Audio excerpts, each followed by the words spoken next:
I have enjoyed the submissions coming from both sides, particularly from the roads minister. But without sounding very partisan, I disagree with the aspect of the submissions to the effect that government after government did not do much for the northern sector in terms of road construction, and that President Mahama is determined to fix this situation in 2 years. Please, Mr. Speaker, President Mahama has been president before. Yes, but if you made an absolute statement towards the end of your submission. If you had been relative, then I wouldn't come up to fault you. But President Mahama has been president before. He's been vice president before. And in fact, your tradition has been in office before.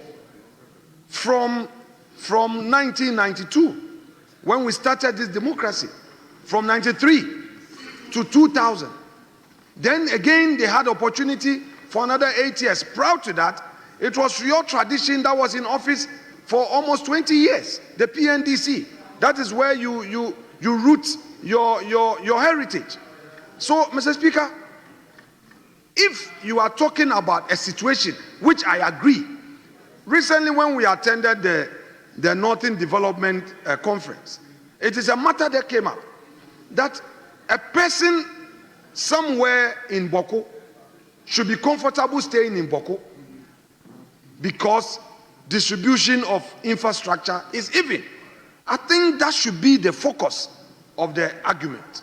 But if you now want to make it partisan, even saying that a matter that is a matter of record is not the case. Honorable Minister, if somebody says that I am aggregating, putting everything together under my administration, and I've done 13,000 kilometers, and as a result of that, even pothole patching have been included, what is wrong with it? Because you and I know that a lot of our roads are immotorable because of the state of the roads. So if you fix them and you are adding that to your achievement, there's nothing wrong, with respect. With respect, and you agree with me. All right? So, Mr. Speaker, I think that the concerns of the minority has to do with the uneven distribution of these roads. I have seen the list, quite a number of them. Sometimes we, the politicians, we try to pretend, but the reality is always a reality. Some of these roads were started under Akufo-Addo. They've not been completed. You are continuing. That is governance, and I agree. I will not stand here and critique you for that. But it should not be created, the impression should not be created as though it is a certain big push, big push, big push. What are you pushing?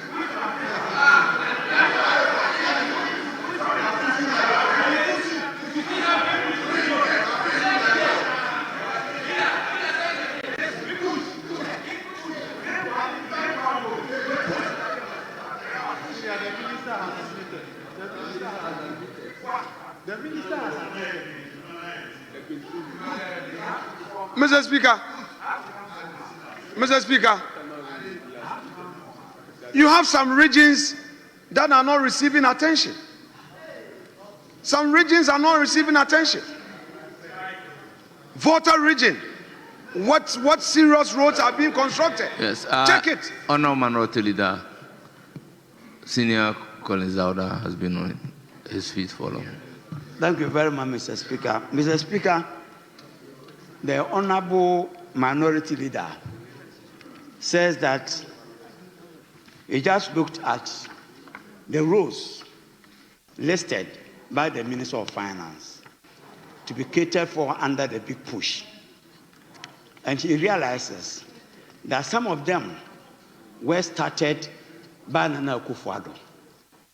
We want the Honorable Minority Leader to mention one or two of the roads that he finds listed, which were started by Nana Akufo-Addo.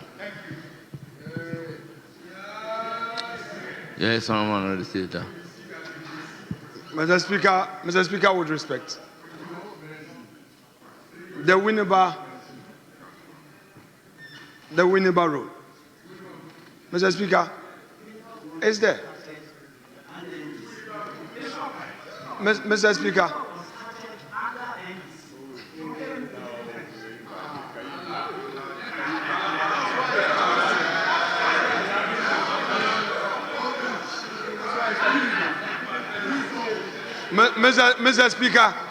Mr. Speaker, this is a house of records.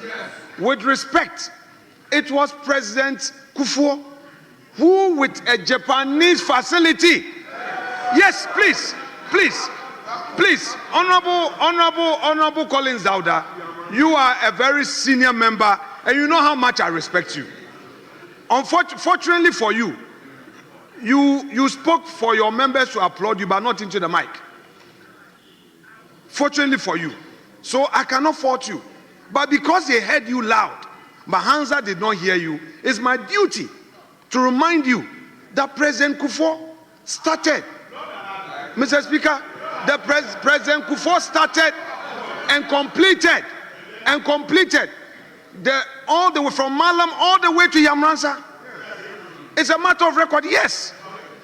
Yes, the Japanese facility. And then today, some of the roads, Mr. Speaker, the roads minister is here.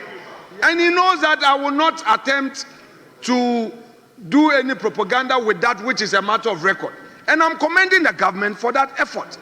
That governance is a continuum. You came to me some project being constructed, you want to continue, that is good. But this side of the house has a concern. The uneven distribution. Mr. Speaker, the northern region, we are seeing only 11 kilometers. The Savannah region, what we are seeing, at least, unless you are going to amend.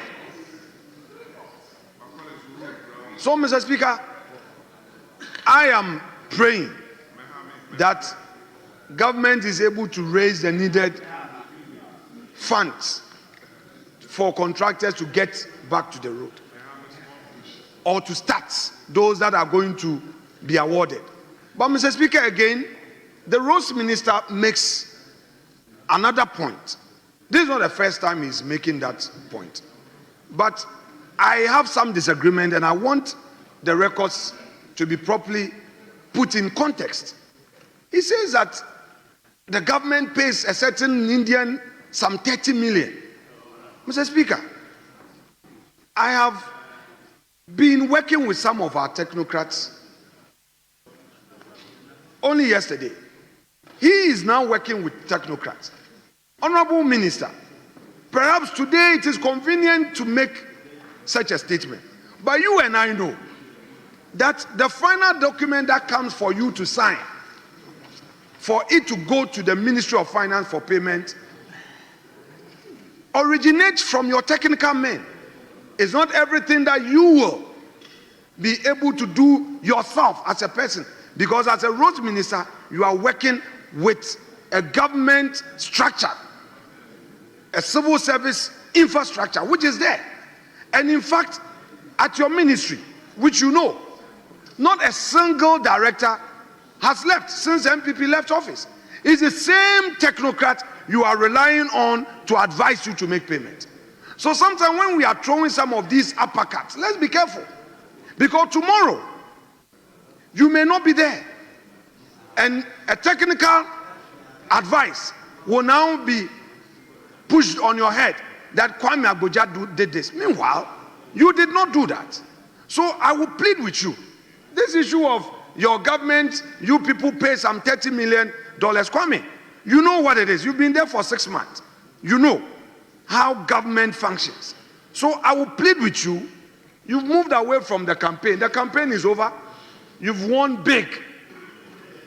You've won big. This is the time for you to govern. Stop this propaganda, else give yourself up to December. some contractors will get their certificate to your table, and then there may be a problem, and we have to come and say, Kwame, you are responsible. Maybe you may not be. So please, let us move away from this. Mr. Speaker, I would just conclude by urging our colleagues that they should walk the talk. When a government comes into office, it comes with a lot of ambition. It is good. This is your time. 6 months. You made promises. We wish you well. We pray that you will align government finances, do away with the waste. And I'm happy that you've come out with this new road fund law. I wasn't here to have supported because it was something that was dear to my heart. I'm happy you have come up with this new law. When we were there, we worked on it. You have come, you've improved upon it, because a lot of people make double claims.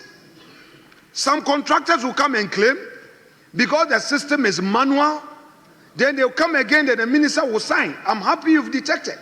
It's the same Ghanaians who do that. So if you are tightening the system, which was started, and you want to improve upon it, so be it. It's good. I only pray that you get the needed cooperation, because it is not easy. If you get the needed cooperation, Ghana will benefit. And be rest assured, this side of the house is not just here to critique you. We are here to support. And if the roads are constructed and are constructed well to last, Ghana benefits. Mr. Speaker, I will rest my case on that score. Thank you very much. Yes, Majority Leader. Yes, Majority Leader.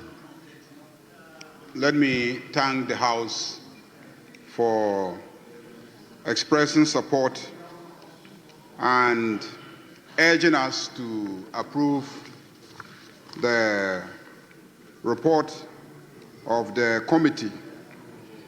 Mr. Speaker, I think a lot has been said already. Definitely, this is not the first time roads are being constructed in this country. But, Mr. Speaker, I think that as a country, the major challenge that we are confronted with is efficiency in the development of our infrastructure projects. We all always boast about, I started and you continued. You started and I continued. Very often, we do not see a government actually start a route and complete the route. We often do not see that. There are a few cases, but governments have tended to spread themselves so thinly that we start so many routes when we know we don't have the finances for those routes.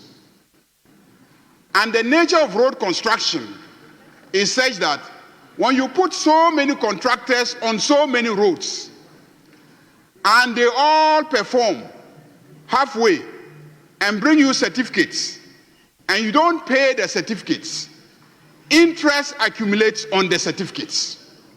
That's the first major source of inefficiency and wastage in road construction.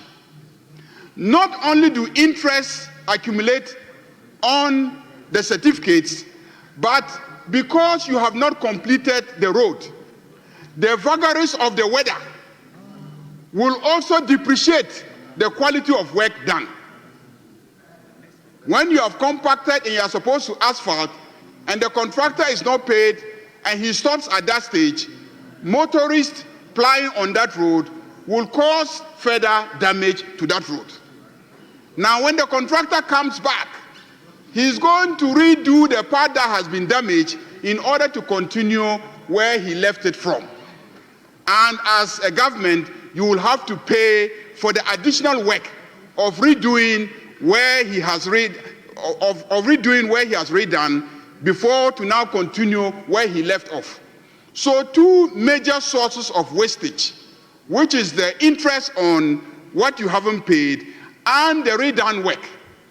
And when the job delays, then they will come back and tell you that inflation has changed the cost of the inputs. And so again, you will have to revise the contract sums. So we have been spending excessively on road construction and yet not getting value for money. That is the major problem in our infrastructure development. Mr. Speaker, I think that it is high time for us as a house, as a parliament, to pay close attention to what is done at the Ministry of Roads, so that when we are approving financing for road projects, we must be assured that there is indeed funding for the road to be completed. And we must support the road ministers to be financed so that they can complete those projects. I believe that this big push project is not the first time we are doing roads, but it's an expression of the commitment of this government to make a major dent in the road infrastructure deficit of this country. You just spoke about the north. Let me take you through memory lane. There are three major roads that we need to develop in the north. The road connecting Tamale to Bolgatanga, the road connecting Tamale to Wa, and the road connecting Wa to Bolgatanga. I can say that the NDC tradition is the one party that has made a major dent in the road infrastructure of the north. Because it was Jerry John Rawlings and the NDC one that took on the task of constructing and asphalting the road from Tamale to Bolgatanga, up to Navrongo and the border with Burkina Faso at Paga. That was a major infrastructure development. And I remember this vividly because as a secondary school student, traveling from Boku to Tamale to attend Ghana Secondary School, we used to travel and halfway we would disembark and walk across streams, and then another vehicle will come and meet us on the other side of the bank of the stream so that we could attend school in Tamale. It was President Jerry John Rawlings under the NDC one that confronted that challenge and constructed the first most beautiful infrastructure road from Tamale to Bolgatanga, to Navrongo, and then to Paga. He didn't stop from there. He didn't stop there. Indeed, he had done the road from Tamale up to Kintampo and I think Techima. That was how far, yes. That was how far he went. Then when John Dramani Mahama came as vice president with Atta Mills, they then with an African Development Bank facility took on the challenge of connecting Tamale to Wa. And then the then Minister for Roads, the late Salia, had done some work from Wa up to Ga and other parts, going up to, I think, Sunyani. So when John Dramani Mahama and Atta Mills did the connection from Fufulsu to Swala, they then did the connection to Tamale. I am happy and proud that the NDC is back and we are going to do the last connection, which is from Bolgatanga to Wa. So I can say confidently that NDC as a party in government has made a significant and major mark when it comes to developing the road infrastructure of the north. But that is not all. I will say that when the MPP came in the last 4 years or even 8 years, at least we saw some infrastructure development connecting Tamale to Yendi. And I'm sure you can bear testimony that the Tamale to Yendi road was done by, I think, President Akufo-Addo. There are some roads that were done. Indeed, when you take and then some parts of the Eastern Corridor, even though we also started the Eastern Corridor road before we left office. And if you take the Bolga, Boku, Pulmakom road, we started the contract, we engaged the contractor, and you came and then you stopped it, did some audits, and allowed the contractor to continue. You delayed it. So I will say that you contributed in terms of, during your period, the construction of the road from Bolga to Boku to Pulmakom. But it was a contract that was awarded by the NDC government. Minority Leader, why are you rising? Mr. Speaker, you know my respected colleague is being very patriotic, but the patriotism is getting diluted. And I just felt that with your leave, I may have to draw his attention to the facts properly.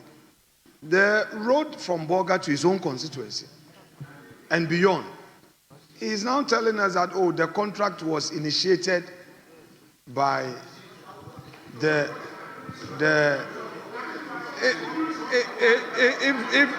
the majority leader would indulge me. He says that it was initiated. And Akufo-Addo government actually ensured that the job was done. Mr. Speaker, that bit doesn't come out well.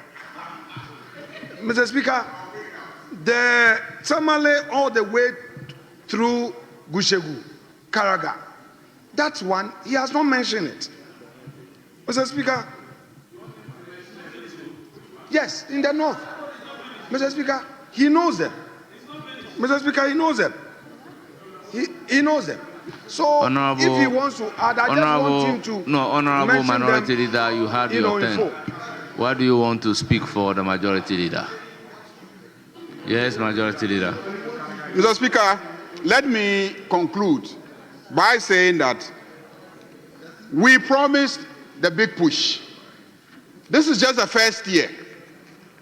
And given the damage that was done to the finances of this country, we can only afford to put 13 billion this year. Mr. Speaker, we plan to do more. We plan to do more. He was asking where we're pushing. We're pushing on all the roads of this country. That's where we're going to push. When we finally finish fixing the financial mess that we have inherited, and we sort out the debts that we have inherited, and we begin to make significant savings, I can assure you that your complaint about discrimination will be addressed. We can't start in all the regions at once. And that is why I started by saying that a major failing of our past efforts in infrastructure development has been trying to satisfy everybody at once. In the end, we don't satisfy anybody. That's what we have done. It is better to focus on a few major roads, do them well, finish them, and let them contribute to the economic development of that corridor of the country. And now move to the other corridors and also concentrate. If every regime since 1992 had just focused on 2 or 3 major roads and finished it, I can assure you that today we will not be where we are. If you travel across the country, contractors have been littered on every single road that you can imagine. And yet, nothing is being done. Nothing has been achieved. So I thank the minister for the decision to focus. I also thank the finance minister for his foresight. All the 55 stalled projects, road infrastructure projects, he has decided that he will take those that are just 70% complete so that we can complete the 30%. That's focus. Then as resources come, you take on those that are closer to completion instead of spreading yourself thinly, and then you will stay for 4 years and then you will not achieve much. So I support that approach to our infrastructure development. It's the most reasonable way to go. Mr. Speaker, I thank colleagues, and I can only say that we have begun well, and as he has indicated, we have the support of our colleagues in the minority. This is a national enterprise. We are not discriminating based on partisan considerations. Indeed, in this election, I wonder where the NDC can discriminate against. Honorable Majority Leader, kindly conclude. I'm saying that in this election, I wonder where NDC can discriminate against. Is it the Western region? No. Is it Western North? No. Is it Ashanti? No. Is it Eastern? No. Is it Greater Accra? No. Is it Volta? No. Is it Northeast? No. Is it Central? No. Mr. Speaker, we won everywhere. We won everywhere. Edru baby, Sentinel.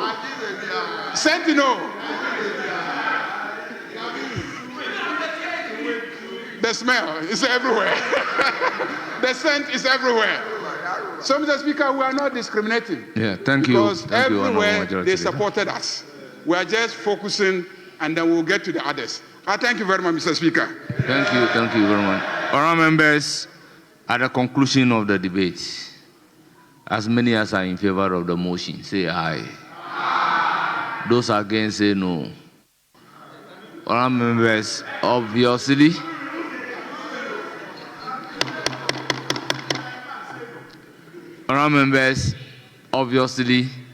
the ayes have it. The motion and the report of the committee are accordingly adopted.